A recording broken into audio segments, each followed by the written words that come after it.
Bien qu'il avait précédemment publié dans des revues et collectifs, N'importe quelle page est le premier recueil de poésie d'André Roy. D'abord paru en août 1973 aux Herbes Rouges, il est ensuite réédité en 1984, où il est augmenté d'un autre texte, L'extrait d'elle, qui avait précédemment été publié en Belgique dans la revue Forme en 1977. N'importe quelle page est un titre qui porte inévitablement à interprétation.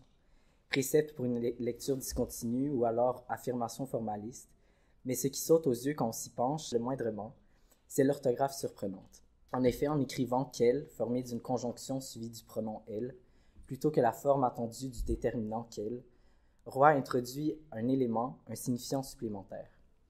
L'inscription dans le titre du pronom elle, qui est, à une exception près, le seul pronom personnel employé dans l'œuvre, a pour effet de mettre en évidence le sujet féminin, central dans le recueil.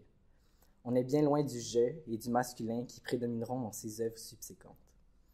Dans une entrevue menée par Joseph Bonenfant et Richard Giguère en 1980, André Roy s'exprime à propos de son rapport au corps féminin dans ses premières œuvres.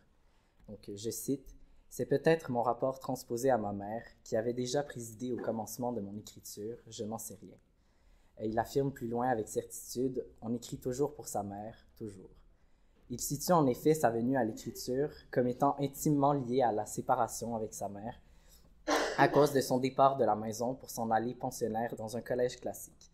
Cette observation, à saveur psychanalytique, retrouve des échos plus loin dans l'entrevue, lorsqu'il mentionne Lacan et parle de son rapport à la psychanalyse, qu'il considère alors être un important outil d'analyse pour le cinéma et la poésie.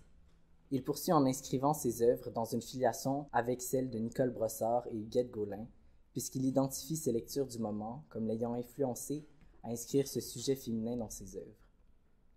Dans n'importe quelle page, ce « elle », ce sujet féminin, c'est surtout un corps dans l'espace. Il est difficile d'y déceler de personnages ou d'identité bien délimitée. On peut d'ailleurs postuler que le pronom « elle » n'y représente pas une seule personne, ou du moins n'occupe pas une seule perspective. En effet, le titre vient encore une fois nous donner une piste possible, celle de l'inimportance de la délimitation ou de la définition du sujet féminin. Dans l'œuvre, on peut observer une fluidité du corps qui repose autant dans ses manifestations et sa construction que dans les changements de perspective, le caractère insaisissable de son identité. En effet, la perspective qu'on adopte en tant que lectrice est celle d'un observateur, d'une spectatrice ou encore d'une caméra. En adoptant cette prise de vue cinématographique, la poésie de Roy ne nous donne pas, ou que très rarement, accès à l'intériorité du sujet. Mais ça ne veut pas pour autant dire qu'on écarte son affect. L'affect apparaît dans ses manifestations physiques, semble transpirer du corps en mouvement. Ainsi, on pourra entre autres lire les poils dans la pose d'un ballet, où l'on peut à la fois observer la réponse physiologique à une émotion et l'inscription du corps dans un imaginaire de la représentation artistique. La présence du théâtre et du cinéma se manifeste donc aussi bien par la perspective adoptée que par ses réseaux d'images. Mais surtout, ce corps est décrit comme fluide, presque liquide. Dès le premier poème du recueil, Les larmes, que Roy nomme des aplats d'eau, ont pour effet de délier le maquillage. L'affect que manifeste le corps est ainsi construit dans un rapport à l'art visuel qu'on peut également observer lorsque le corps se déteint. Les larmes occupent une place assez importante dans le recueil. Elles ne font pas seulement émaner du corps, mais l'influencent également. Dans le vers, c'est des pleurs qu'elle ploie. On peut bien voir cette dynamique où le corps fléchit sous les pleurs, comme sous une charge ou un vent violent. Il est intéressant de se demander alors de qui proviennent ces pleurs, question qui reste sans réponse. Dans un autre poème, le liquide qu'est ou que produit le sujet féminin dépasse les simples larmes pour ouvrir la voie à un certain érotisme, ou du moins à un rapport à la sexualité. On pourra ainsi lire « Buvant assise dans le regard, coulante intense, des trous comme des larmes, ces continents même en aquarium, et si bien de sel et miraculeuse, mais recroquevillée dans la salive tue. » Le sujet semble à la fois intégrer et sécréter le liquide, ce fait passage. Plusieurs fluides sont ici mis en relation, larmes, salive et potentiellement cyprine. Mais on remarque que si la sexualité est bien présente dans ce recueil, elle y est implicite, contrairement aux œuvres de Roy qui suivront. et la sexualité manifestée est plutôt de l'ordre de la tension, des mots au sens multiple, des formations ambiguës. La bouche, sensuelle et productrice d'une sonorité qui traverse le recueil, est d'ailleurs un élément corporel central dans l'œuvre et canalise cet érotisme sous-jacent. C'est le corps et ce qu'il produit qui sont mis de l'avant et non pas son contexte qui, lui, reste incertain. Une autre manifestation de la fluidité du corps repose dans la description de l'ossature. En effet, les os, ceux-là même qui sont censés servir de charpente au corps, sont construits dans une certaine malléabilité, avec la mention, entre autres, de draps de moelle. L'ossature est donc instable, ce que vient appuyer le verre des os pour ainsi dire, qui inscrit le corps dans une incertitude et renforce son caractère insaisissable. Ailleurs, alors que le sujet féminin est posé comme cloisonné en ses veines, ce qui semble être une intoxication introduit une tension dans le corps entre fluidité, celle des veines, et cloisonnement. À la page suivante, on pourra lire le poème qui suit. Vorace autant des yeux, comme une seringue ou pieuvre, autant liquide que j'ai, le regard des aiguilles et l'heure de plaire malgré elles, à tout le moins à l'envers.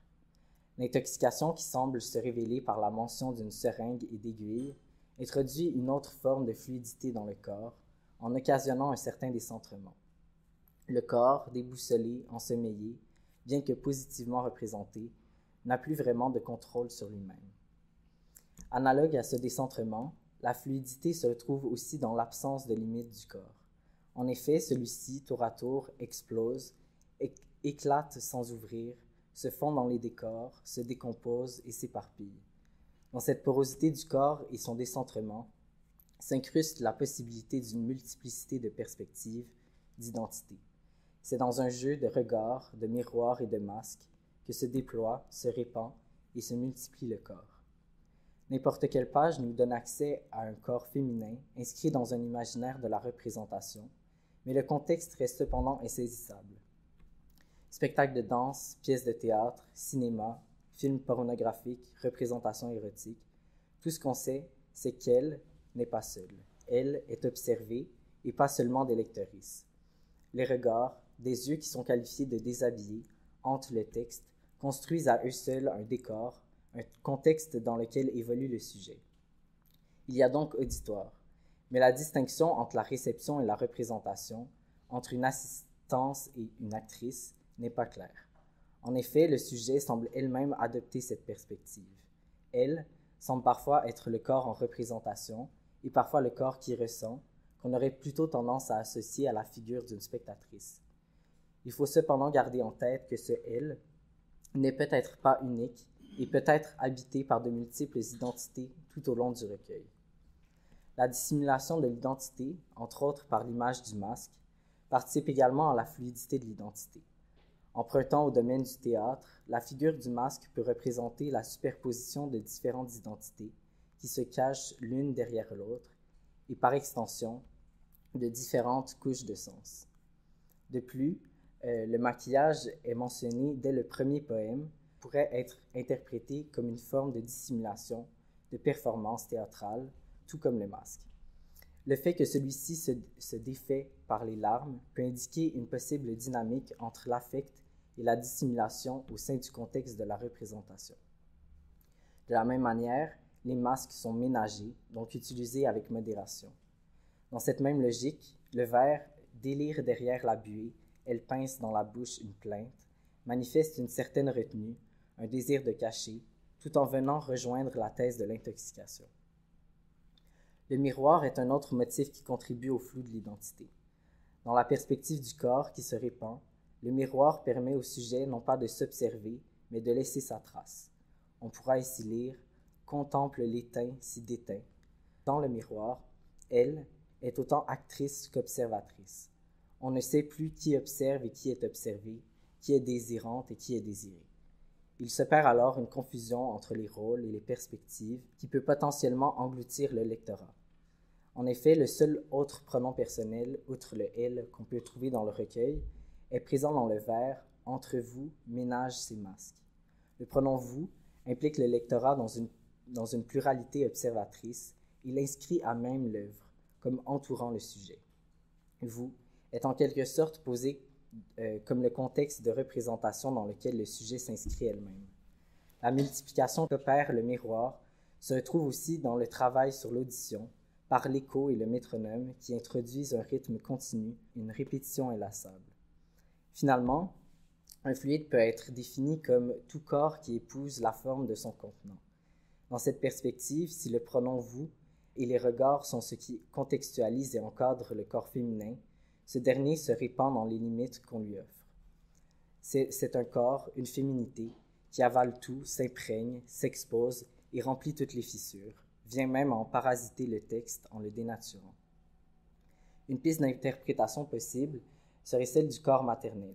Les paroles de Roy, dans l'entrevue mentionnée précédemment, semblent la confirmer en faisant allusion à ce rapport transposé à sa mère. Non seulement est-ce le corps maternel, mais le corps enceinte, voire le corps qui accouche, qu'on peut voir se découper entre les pages. Sous cette interprétation, chaque élément de la fluidité y trouve sa place. Les larmes, les os, les draps, les aiguilles et même l'auditoire. De plus, la rondeur du ventre y est mentionnée une fois et s'inscrit dans le motif plus large de la circularité qui, tout comme le faisait Monique Wittig dans Les Guerrières, paru seulement 4 ans avant la parution de n'importe quelle page, introduit une symbolique de la féminité. Le corps enceinte devient alors la figure même de la fluidité, à la fois contenu et contenant, immergé dans l'affect, et opère un dédoublement. Ce premier recueil s'inscrirait ainsi dans un acte créateur qui marquerait la venue au monde de l'écriture et le commencement de la vie d'une œuvre qui est, à ce jour, toujours en construction.